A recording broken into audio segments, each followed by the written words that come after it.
Halo, Assalamualaikum warahmatullahi wabarakatuh. Jumpa lagi dengan saya di Pak Syaf Channel ya. Apa kabar sobat semuanya? Semoga sobat semuanya dalam keadaan sehat dan tetap semangat ya. Meskipun mendung, meskipun hujan, tetap kita harus produktif untuk membuat eh, produk yang berguna dan bermanfaat ya. Nah, kali ini Pak Syaf Channel akan memberikan ulasan yang ada yang sudah Pak Syaf tulis di blog saya, yaitu paksafinstitute.blogspot.com tentang pastinya setiap guru atau yang pernah kuliah di keguruan sangat familiar dengan istilah Bloom's Taxonomy. Nah, itu adalah urutan-urutan kemampuan atau jenjang kemampuan berpikir yang dibuat oleh seorang ahli bernama Bloom's untuk melihat kemampuan siswa secara berjenjang ya. Artinya ada jenjang kemampuan berpikir yang harus dipahami dan dijadikan pertimbangan untuk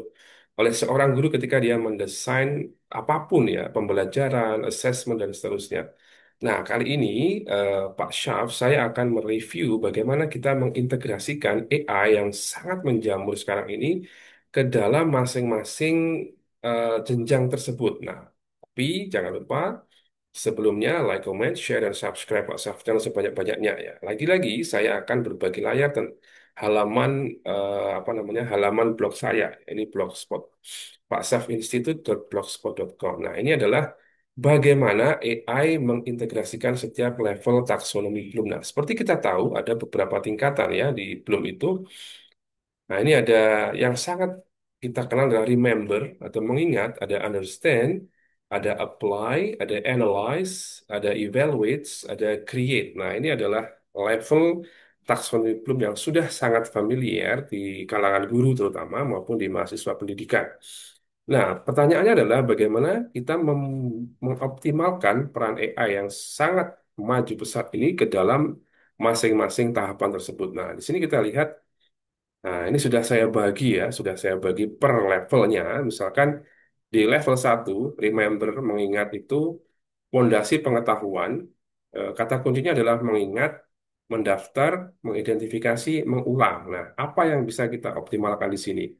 Nah, untuk mengubah materi sulit menjadi sederhana, AI dapat menyederhanakan istilah akademik atau formula teknis menjadi bahasa yang mudah dipahami. Kita bisa menggunakan Quizlet atau Quiz GPT. Nah, ini bisa kita optimalkan ya. Nanti kita juga akan lihat seperti apa.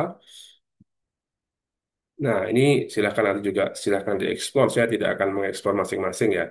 Nah, yang kedua adalah membuat alat belajar instan ya, membuat flashcard otomatis untuk kosakata atau formula. Kita bisa pakai Kahoot, Quizzes, atau yang ketiga adalah kuis cepat ya.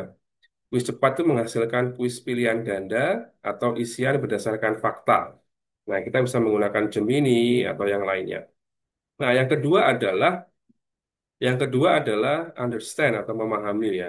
Memahami itu kita bisa menggunakan beberapa AI yang bisa kita gunakan. Misalkan ini ada meringkas teks kompleks ya, meringkas artikel penelitian panjang atau bab buku menjadi poin-poin penting yang mudah dicerna. Kita bisa menggunakan ChatGPT atau Otter AI. Nah, kita bisa juga menggunakan Otter AI sebagai AI note taker ya. Jadi dia akan membantu kita ada interview atau wawancara dia langsung otomatis akan merekam percakapan kita. Nah, yang ketiga adalah menjelaskan konsep sulit ya. AI menjelaskan konsep-konsep abstrak dengan analogi yang konkret, relevan, dan mudah dijangkau. Kita bisa menggunakan Gemini atau Elicit ya.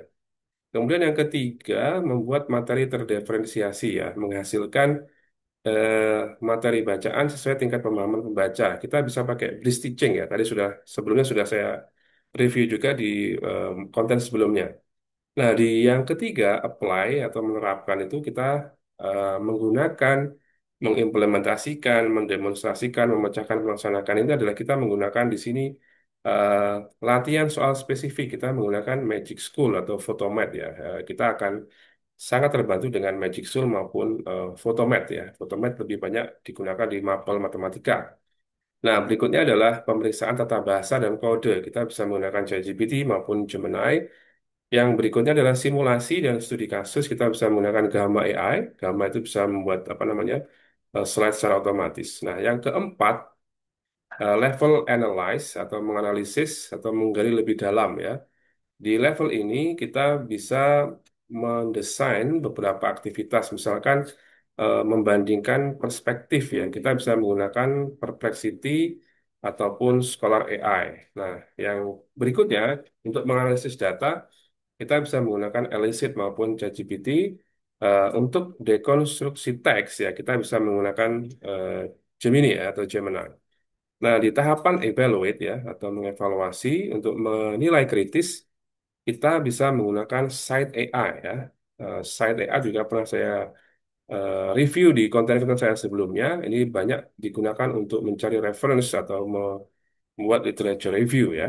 Nah, berikutnya ada AI konsensus. Ini juga sudah pernah saya review di konten saya sebelumnya. Jadi lebih banyak kepada hal-hal yang terkait dengan eh, review literature ya. Kemudian menguji strategi kita bisa menggunakan Cloud, Gemini, kemudian kritik otomatis, bisa pakai Edu8 AI dan ChatGPT. Nah, berikutnya di level yang keenam, Create atau puncak inovasi, kita beberapa kegiatan yang bisa saya sarankan adalah mendesain penilaian baru ya, mendesain rubrik atau assessment yang mengukur pemahaman siswa dengan cara yang unik ya. Kita bisa pakai Cloud, bisa pakai Gemini. Berikutnya merencanakan proyek, mengembangkan kerangka kerja perencanaan proyek multi-tabs yang koheren. Kita bisa pakai Gamma AI atau juga Po ya. Po ini juga cukup sering digunakan. Nah, seperti ini tampilannya. Nah, berikutnya adalah eh, membuat konten visual ya. Konten visual kita menggunakan Canva AI dan juga Gamma AI. Nah, kesimpulannya adalah AI adalah akselerator pembelajaran ya. Jadi di masing-masing tahapan berpikir ini, guru yang bijak pasti akan eh, bisa memilih mana saja AI yang bisa dioptimalkan untuk membantu mereka memahami atau mendesain pembelajaran yang sesuai dengan tingkat kemampuan berpikir siswa ya. Jadi kita tidak akan apa namanya gegabah memilih AI mana yang ternyata tidak pas ya. Kita gunakan untuk level berpikir tingkat satu misalkan atau tingkat yang lainnya. Nah, itu adalah salah satu informasi yang bisa saya share terkait dengan bagaimana seorang guru bisa mengoptimalkan AI untuk diintegrasikan di masing-masing kemampuan berpikir yang seharusnya menjadi pertimbangan guru ketika mereka mendesain pembelajaran, assessment maupun kegiatan yang lainnya. Artinya guru tidak salah pilih ya, atau guru tidak gegabah, tidak asal comot, oh ini bagus, ini tidak bagus, tapi guru pasti akan punya pertimbangan ilmiah bahwa setiap jenjang berpikir itu harus dipertimbangkan menjadi sebuah alasan mengapa pembelajaran yang didesain bisa sangat menyenangkan. Ya, saya kira itu yang bisa saya sampaikan terkait dengan integrasi AI di levelisasi Bloom's Taxonomy yang sudah saya urai, tidak panjang lebar, tapi menurut saya cukup mewakili bahwa masing-masing level itu bisa kita integrasikan dengan AI secara tepat. Nah, itu yang menjadi kata kunci.